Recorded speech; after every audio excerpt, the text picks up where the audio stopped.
Hello, everybody. How we doing out there?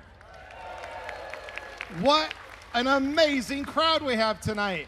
We are so excited you're here. My name is Spencer White. I'm the teacher and band director for the Hastings City Band, and this is our fifth and final concert of the summer. I know a lot of you have been at almost all of our concerts this summer. We so appreciate that.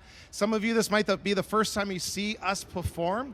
Our band is a community group filled with musicians of students, adult professionals, and adult hobbyists, and we all get together, rehearse once a week, and then perform the next night. This is our fifth rehearsal, fifth concert of the summer, and it's one of the pure joys of my year getting to work with these great musicians behind me.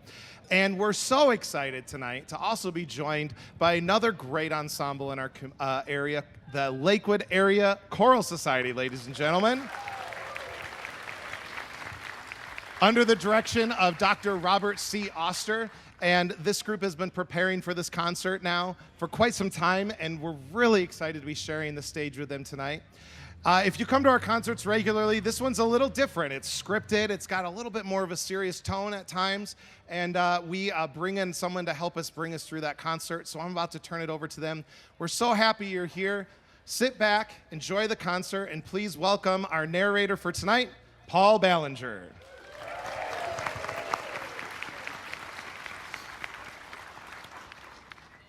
Good evening, and welcome to the Hastings City Band concert, a tribute to America Spectacular. Your Hastings City Band and the Lakewood Area Choral Society are proud to present this program in honor of our great nation. We are here tonight to celebrate America.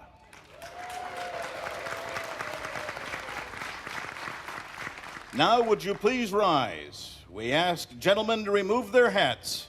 Veterans and active duty military personnel may retain their hats and render a military salute as we honor America with the singing of our national anthem, the Star-Spangled Banner. And please welcome with me the Hastings American Legion Post number 45 Color Guard.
Thank you, Hastings American Legion Post number 45 Color Guard, for your participation tonight.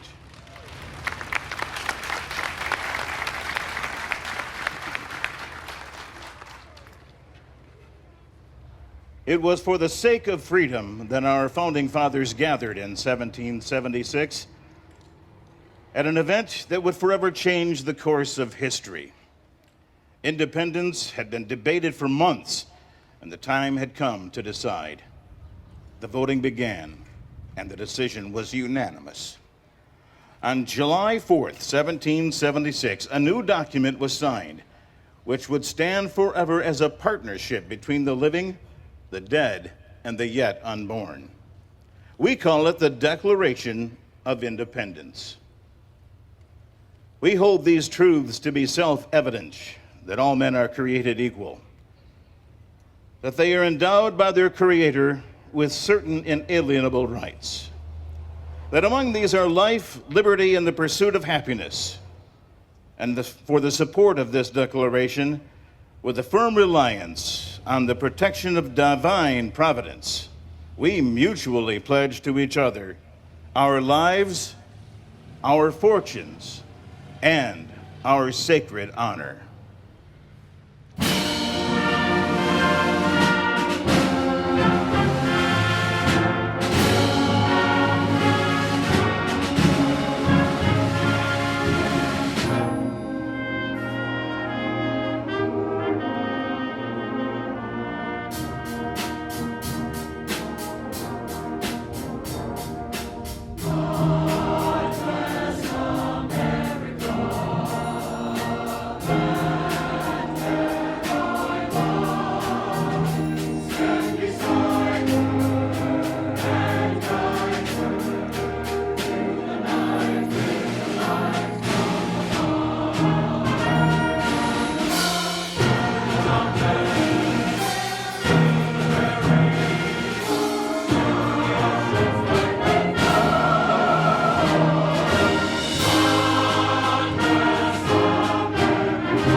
Tonight's concert was made possible by the generosity of the City of Hastings, the Thornapple Arts Council, and the Baum Family Foundation.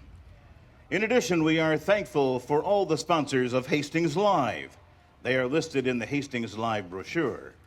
Please take a moment to see who those sponsors are and be sure to thank them for supporting the arts here in our wonderful city. Please join me now in recognizing them for all they have done to support us.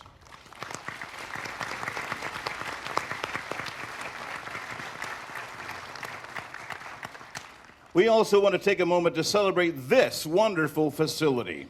The Thornapple Plaza was made possible by a $1.2 million gift from the Baum Family Foundation. This 8th season has over 50 free concerts offered in Hastings Live. We are so fortunate to have this world-class venue right here in Hastings. One of the goals of the plaza is to make Hastings a destination city. And with the programming we have this summer, it surely is. Please join me in thanking the Baum family for this wonderful and extraordinary gift.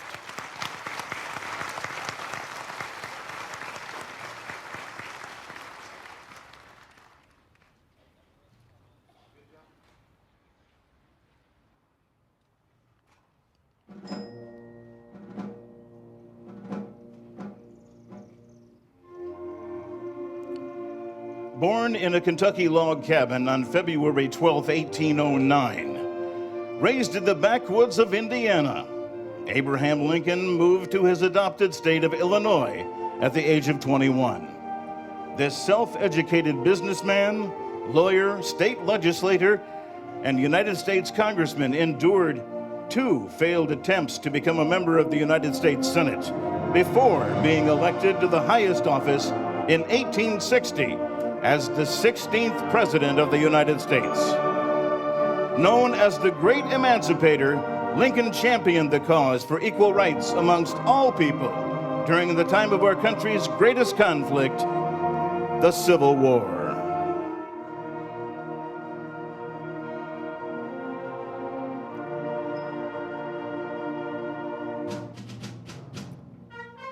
Battle Cry of Freedom originally advocated the cause of the Union when written in 1862. Lincoln used the song during the presidential campaign of 1864. Ironically, the song's popularity led to the conflicting enemies adopting the same melody to different lyrics. As crowds gathered on the White House lawn awaiting the details of General Lee's surrender, President Lincoln asked the Marine Band to play a personal favorite, Dixie, written by Northerner Daniel Emmich.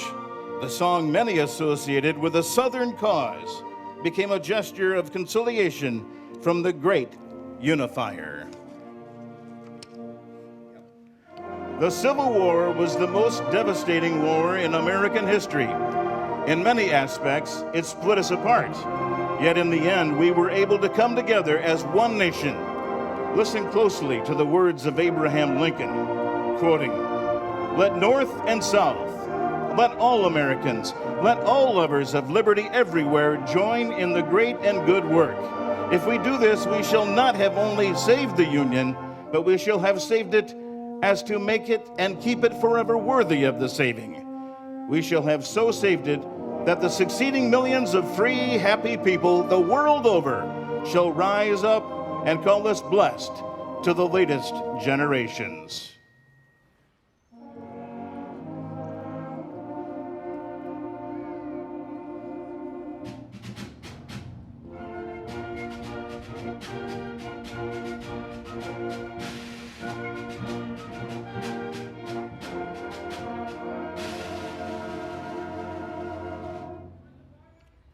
On April 14, 1865, while attending a play with his wife, Mary, the man credited with saving the nation was struck down by an assassin's bullet. A mournful nation grieved the loss of their president as his coffin made a 2-week journey home to Springfield, Illinois, where he was laid to rest. The love of freedom by the man many consider our greatest president can best be felt in his words, quote, "I leave you hoping that the lamp of liberty will burn in your bosoms until there shall no longer be a doubt that all men are created free and equal."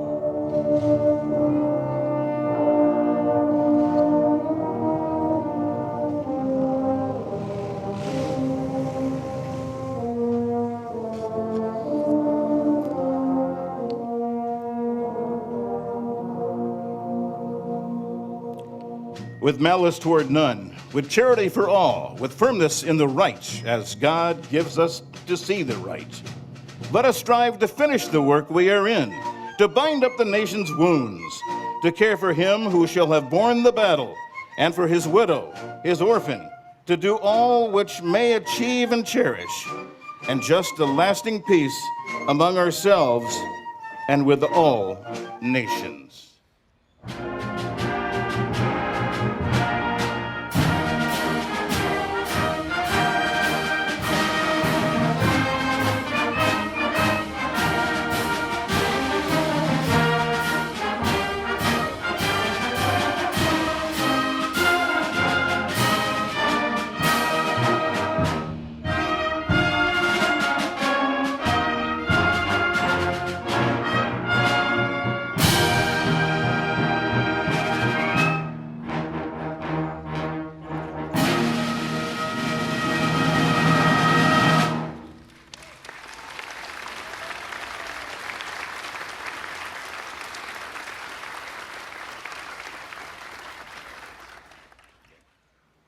It was over 150 years ago that our nation was in the depths of a great civil war.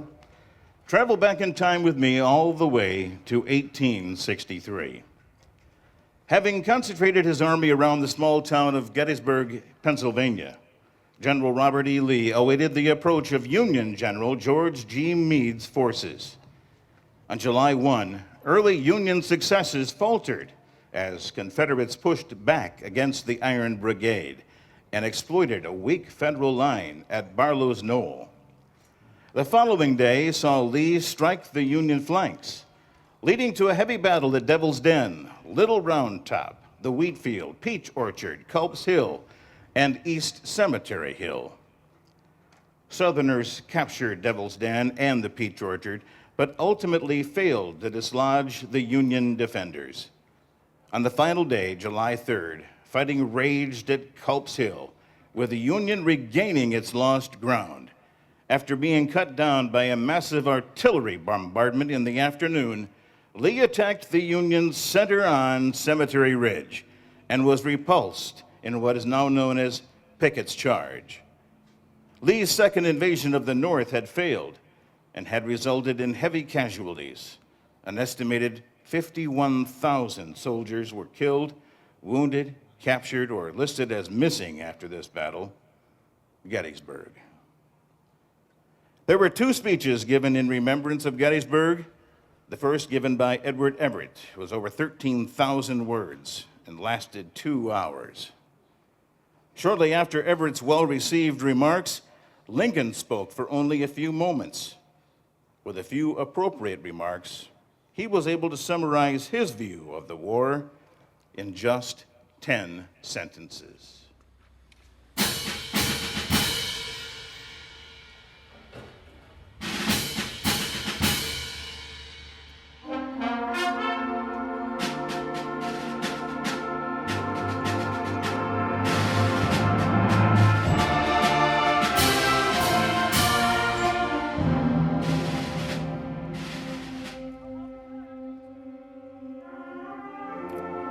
Fourscore and 7 years ago, our fathers brought forth on this continent a new nation, conceived in liberty and dedicated to the proposition that all men are created equal. Now that we are engaged in a great civil war, testing whether that nation or any nation so conceived and so dedicated can long endure, we are met on a great battlefield of that war. We have come to dedicate a portion of that field as a final resting place for those who here gave their lives and that nation might live. It is altogether fitting and proper that we should do this.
But in a larger sense, we cannot dedicate, we cannot consecrate, we cannot hallow this ground. The brave men, living and dead, who struggled here have consecrated it, far above our poor power to add or detract.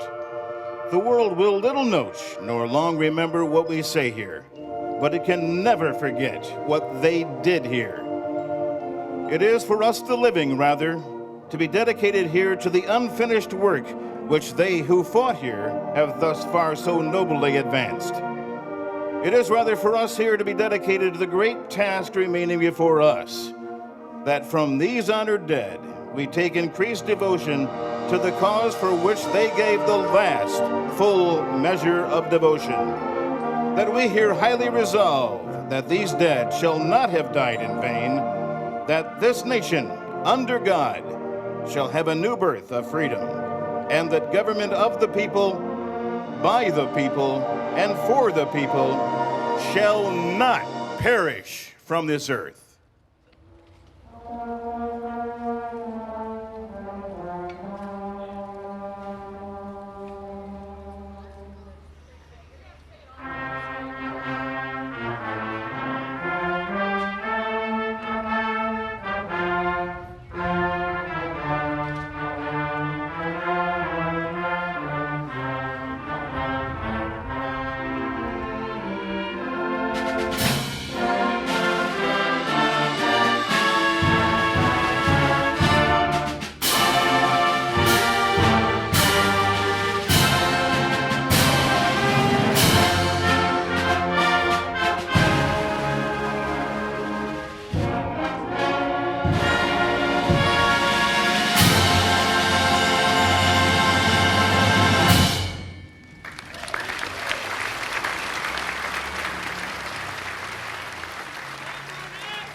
America has come so very far since the days of our great Civil War, but as a nation, we are not done growing or evolving at this war's conclusion.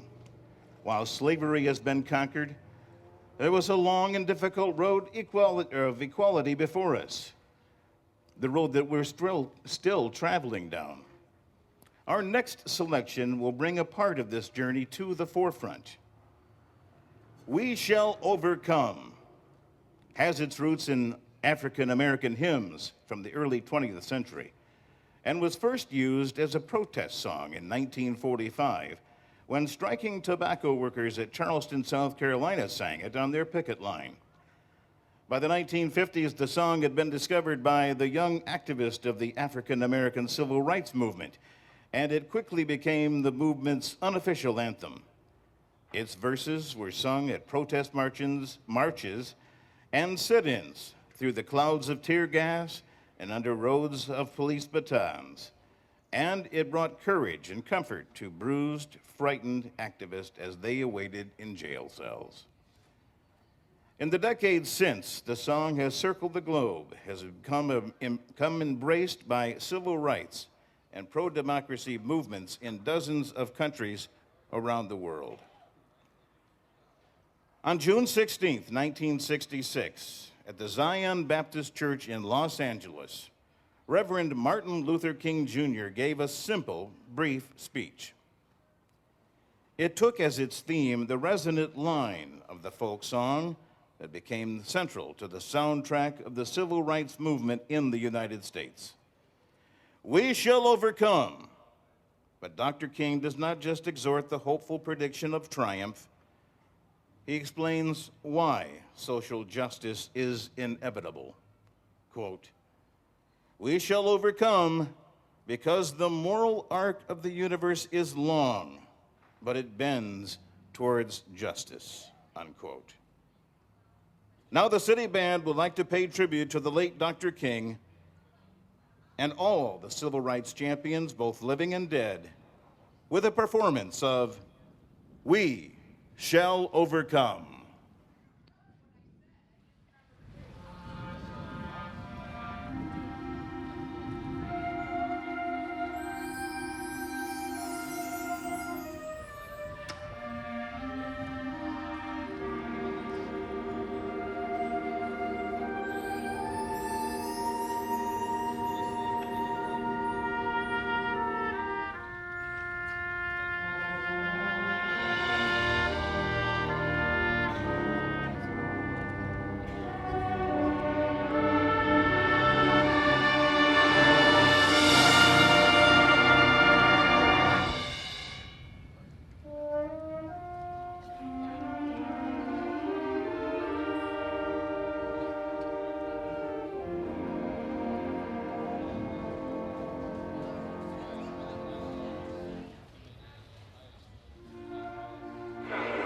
We shall overcome. Deep in my heart, I do believe we shall overcome. Though I join hands so often with students and others behind jail bars singing it, we shall overcome. Sometimes we've had tears in our eyes when we joined together to sing it, but we still decided to sing it. We shall overcome. No, before this victory's won, some will have to get thrown in jail some more, but we shall overcome. Don't worry about us. Before the victory's won, some of us will lose jobs, but we shall overcome. Before the victory's won, even some will have to face physical death. But if physical death is the price that some must pay to free their children from a permanent psychological death, then nothing shall be more redemptive. We shall overcome. Before the victory's won, some would be misunderstood and called bad names and dismissed as rabble-rousers and agitators, but we shall overcome. And I'll tell you why. We shall overcome because the arc of the moral universe is long, but it bends toward justice. We shall overcome because Carlyle is right. No lie can live forever. We shall overcome because William Cullen Bryant is right. Truth crushed to earth will rise again. We shall overcome because James Russell Lowell is right. Truth forever on the scaffold, wrong forever on the throne. Yet that scaffold sways the future. Behind the dim unknown standeth God within the shadows, keeping watch above his own. We shall overcome because the Bible is right. You shall reap what you sow. We shall overcome. Deep in my heart, I do believe we shall overcome. With this faith, we will go out and adjourn the councils of despair and bring new light into the dark chambers of pessimism. And we will be able to rise from the fatigue of despair to the buoyancy of hope. And this will be a great America. We will be the participants in making it so. And so as I leave you this evening, I say, walk together, children. Don't you get weary. There's a great camp meeting.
It's very warm up here.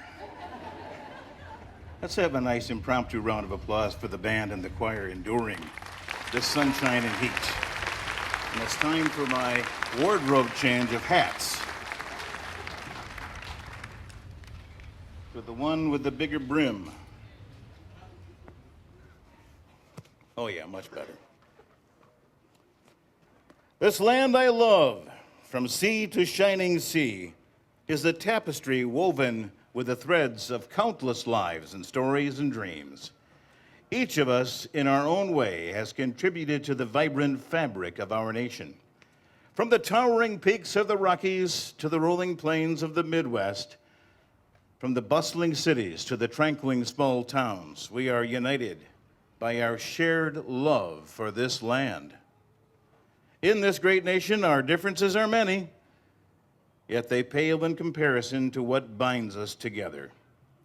We come from diverse backgrounds, cultures, and experiences, but our hearts beat with the same rhythm of hope, freedom, and the pursuit of happiness. We laugh together in times of joy, stand together in times of trial, and work together to build a brighter tomorrow. Consider the neighbor next door who may speak a different language, follow different traditions, or hold different beliefs. What we share is a profound love for our country, our community, our families, and our future. We, the people, are more alike than we are different. We dream of peace, we seek justice for all, and we strive for a better world for our children.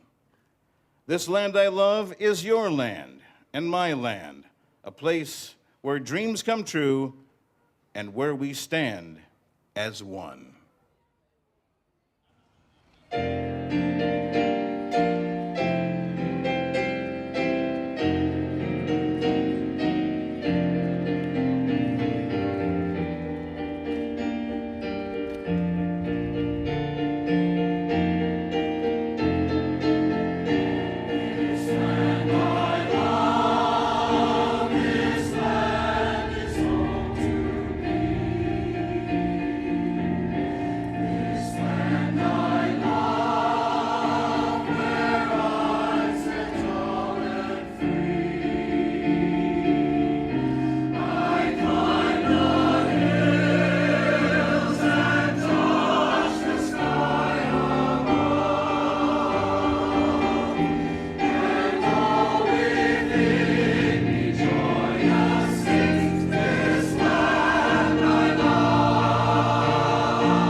As we look to the future, we envision a world united, a world where hope and love shine in every corner. This dream is one we all share, one world where everything is right. We see one people standing by each other. United, we become strong, blending our voices in one harmonious song. This unity is the foundation of a brighter future. We want this world to be a place of harmony, where love abounds and hope is found, a place where music rings the whole world around. Can one voice really make a change? Can one flame pierce the darkness and light the way? The answer is yes. If love can join two perfect strangers, then we can all learn to be friends. Imagine such a future, one day, a future where unity and understanding prevail.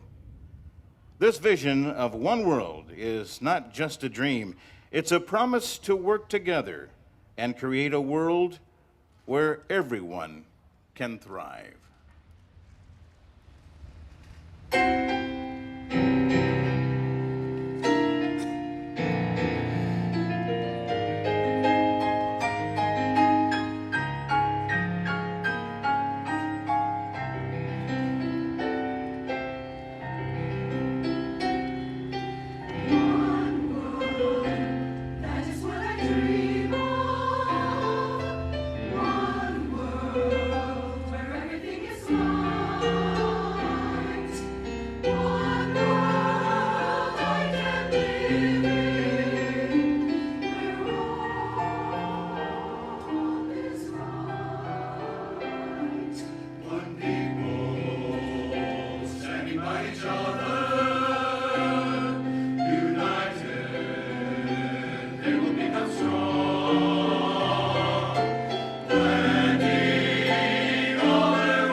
Throughout the history of this nation, there have been many that have bravely given their lives to preserve, protect, and defend the essentials of freedom.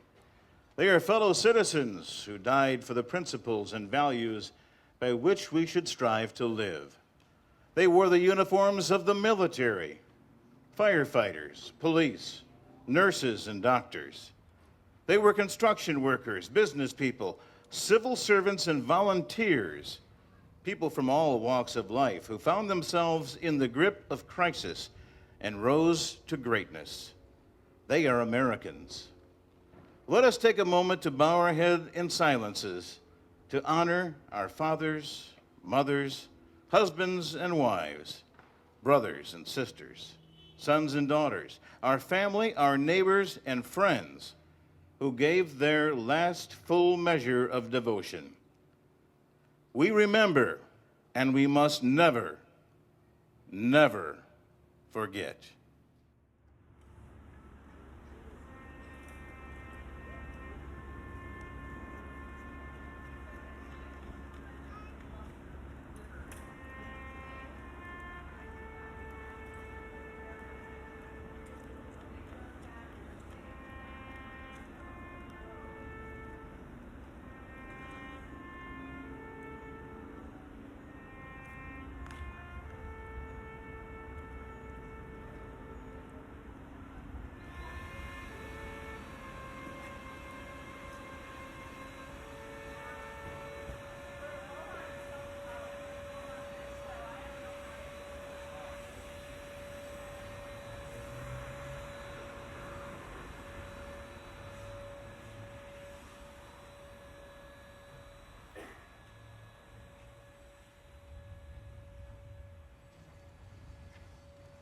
To a select few came the responsibility to protect freedom in its darkest hours. Oh, sorry. My bad.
To a select few came the responsibility to protect freedom in its darkest hours. Some were not able to leave words, but their actions and sacrifices are indelibly etched in the manuscript of history, in their own blood, sweat, and tears. This honored parade of patriots that gave birth to our great nation preserved the Union and protected our interests both at home and abroad, and it still marches strong. The torch of freedom has been passed to their children and their children's children for countless generations. They exemplified for us that the tragedy of life is not death. They taught us that the tragedy is to die without commitments undefined, or with commitments undefined, convictions undeclared, and service unfulfilled. Our debt to these men and women is incalculable, and our pride for those who have joined their ranks can be seen on the faces and heard in the prayers of a grateful nation. In honor of our warriors past and present, let us salute our armed forces.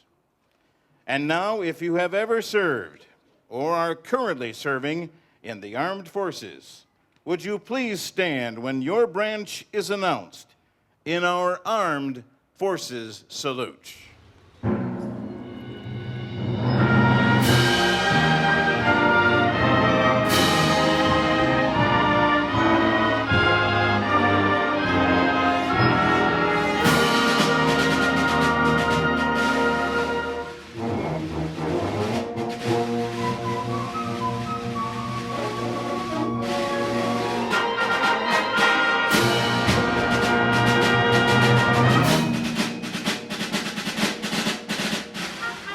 The United States Army.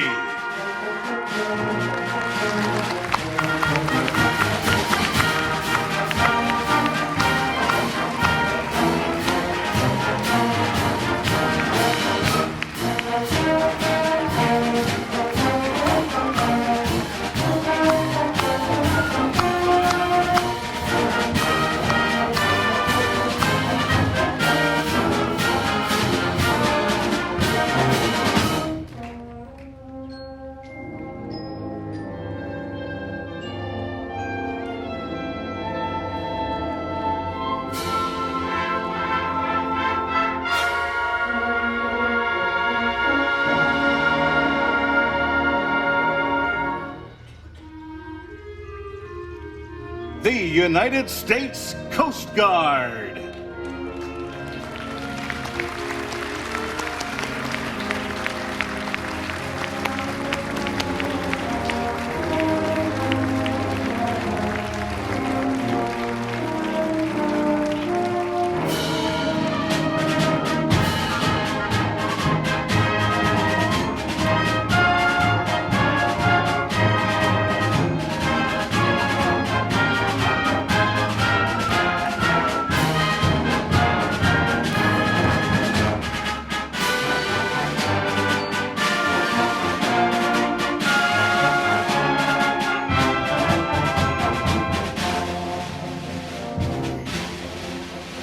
The United States Marine Corps.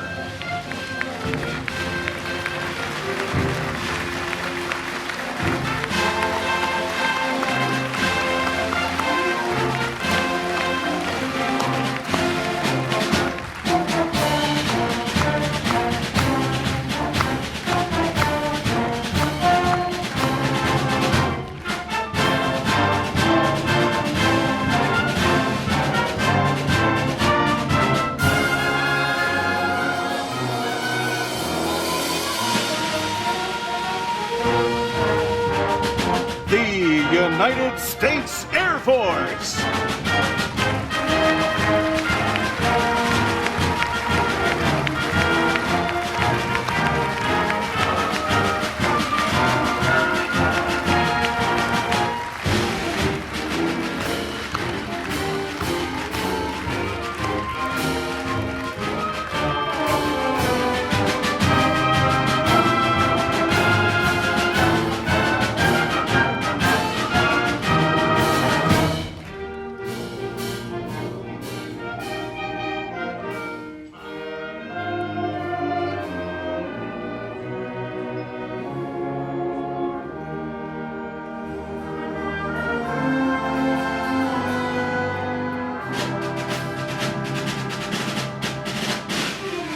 The United States Navy.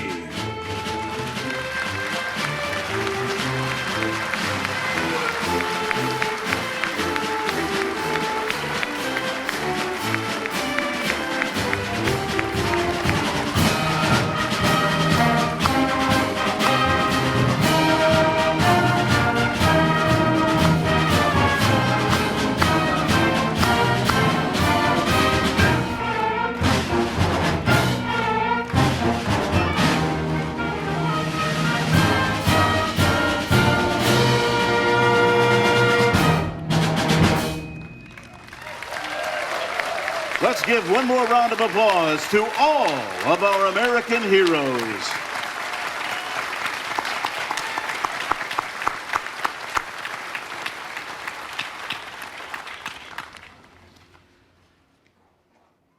As we gather tonight to celebrate the spirit of our great nation, we are called to reflect on the breathtaking beauty that defines America.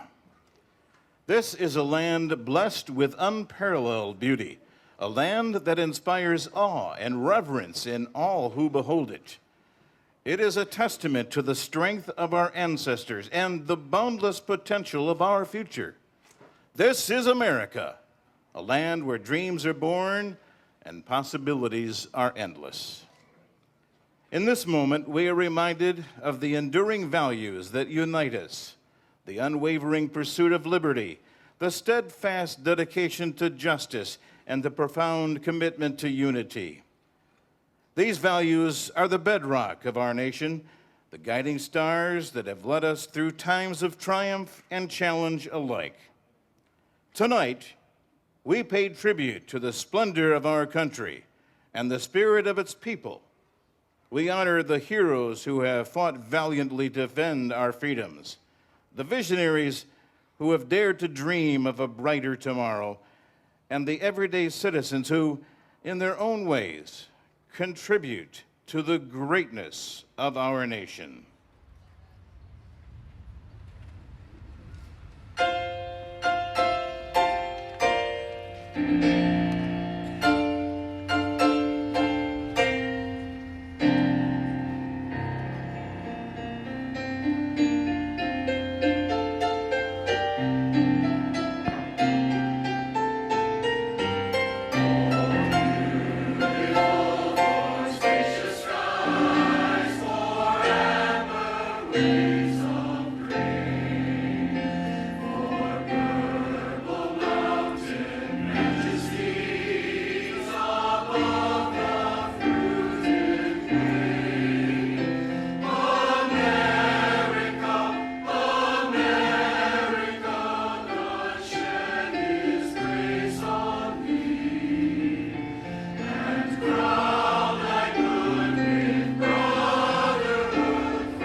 As we continue our celebration of this great nation, we turn our hearts and minds to a song that has stirred the souls of Americans for generations.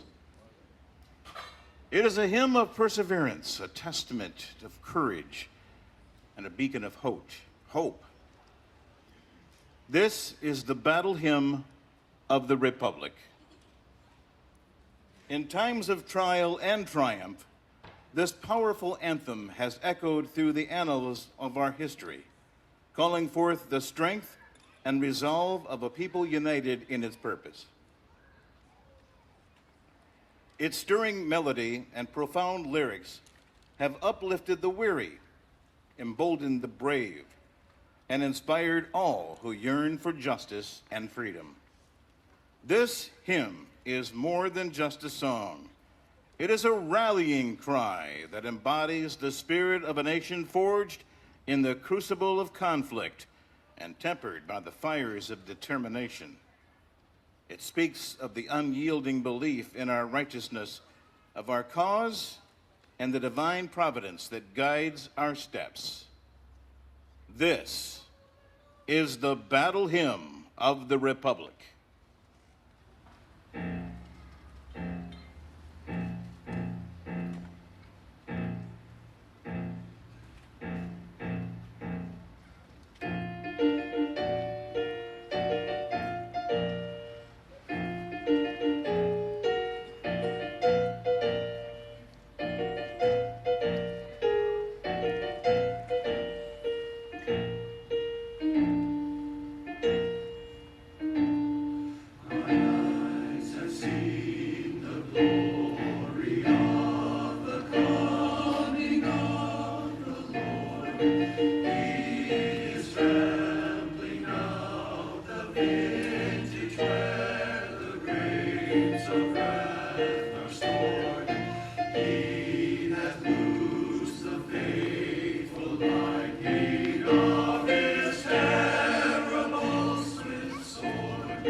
I tell you what, I saw on Facebook today that there is a very similar event taking place tonight in Kalamazoo with a band and a choir at Bronson Park.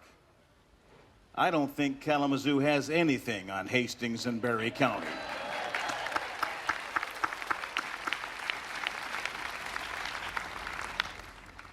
If there is one thing all Americans love, it's a parade. Marching bands, colorful floats, and stirring music. A parade brings the community together. A parade is a celebration of our culture and pride. In Hastings, we have many parades throughout the year, but the biggest three are the Summerfest, Christmas, and Memorial Day parades. Nothing quite fits a parade such as a march, and there is no greater march king than Sousa. Now the band, assisted by the Lakewood Area Choral Society, 3 tenors, John Myers, Warren Bishop, and John Cleveland, will present a piece entitled, I Love a Sousa March. Perfect music for a parade with lyrics to fit.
John Myers, Warren Bishop, and John Cleveland.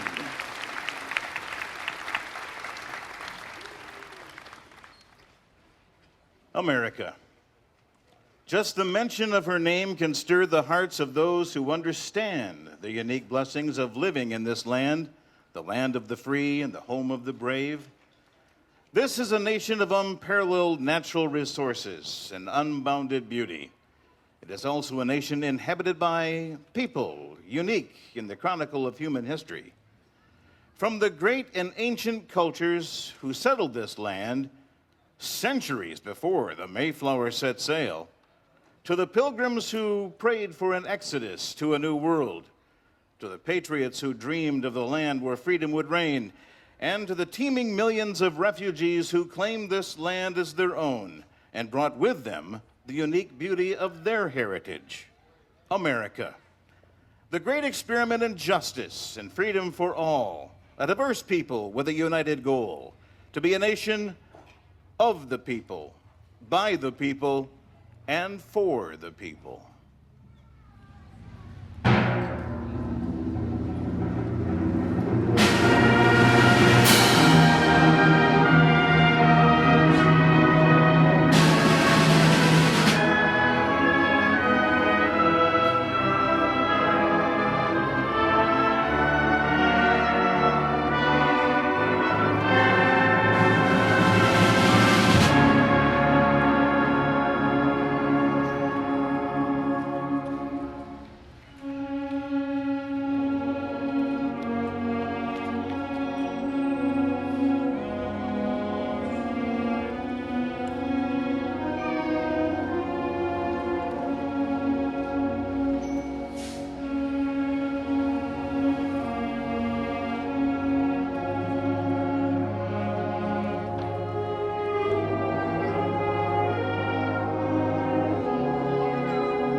Isn't this great?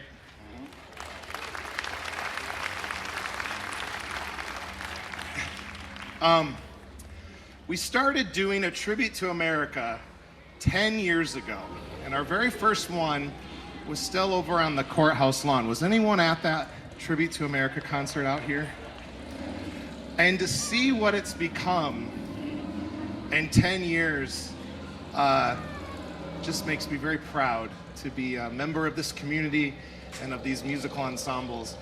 And it's just been a pleasure working with Bob and the choir, and of course, our one and only Hastings City Band to prepare for this. And I can't forget my friend Paul over here too.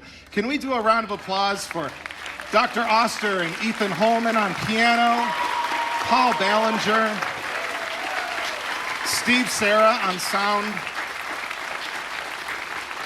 all the hands that came together to make this possible. It's just a little idea we had 10 years ago. Hey, why don't we do a patriotic concert that we'll write a script and we'll do all this stuff, and it's just great to see what it's become over the years. Very proud of that. Hi. Hi. Hi. Oh, thank you, Mrs. Moore. You're so kind. Thank you, Emily. Hi, Emily. I'm getting heckled. I wasn't prepared for that. Thank you so much for being in attendance tonight.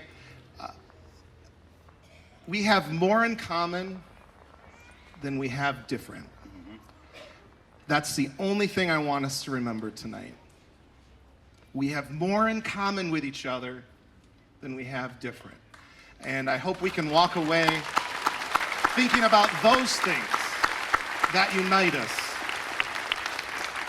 There's always something that can divide us, but we have so much more that unites us. Thank you so much for being here tonight. I gotta check my notes, make sure I didn't miss anything. I didn't, good. Big thank you to the band. It's been a great 5 weeks. Love you guys. Thank you to the Lakewood Area Choral Society. What a joy. And now I'll turn it back over to Paul, and he'll finish out our night. We got one more song for you tonight. Have a happy and safe 4th of July. You know, Spencer was saying that our program started 10 years ago, but I think Kalamazoo got the idea from us. Well, that's okay, because I stole my wife from them. The Stars and Stripes Forever. It's the official march of the United States, and it's John Philip Sousa's most famous composition. You've probably heard it before, even if you don't know it by name. The inspiration for the Stars and Stripes Forever came while Sousa was traveling home to the United States. Sousa and his wife were enjoying a European vacation in 1896 when they saw a startling newspaper article. Sousa's band manager, David Blakely, had died a few days earlier. Soon, Sousa and his wife were on a ship heading home to New York. On the journey home, Sousa started hearing, quote, "the rhythmic beat of a band playing within my brain. It kept on ceaselessly playing, playing, playing. Throughout the whole tense voyage, that imaginary band continued to unfold the same themes, echoing and re-echoing the most distinct melody," unquote. When he got home, he wrote down the music for what would become the Stars and Stripes Forever.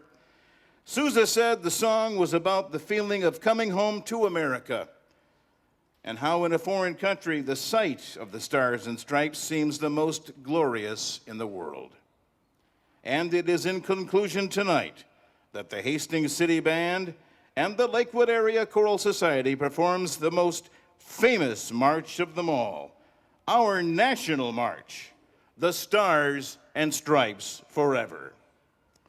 Thank you for coming. We hope you enjoyed yourselves. Now about one more round of applause for your Hastings City Band and the Lakewood Area Choral Society.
Let's hear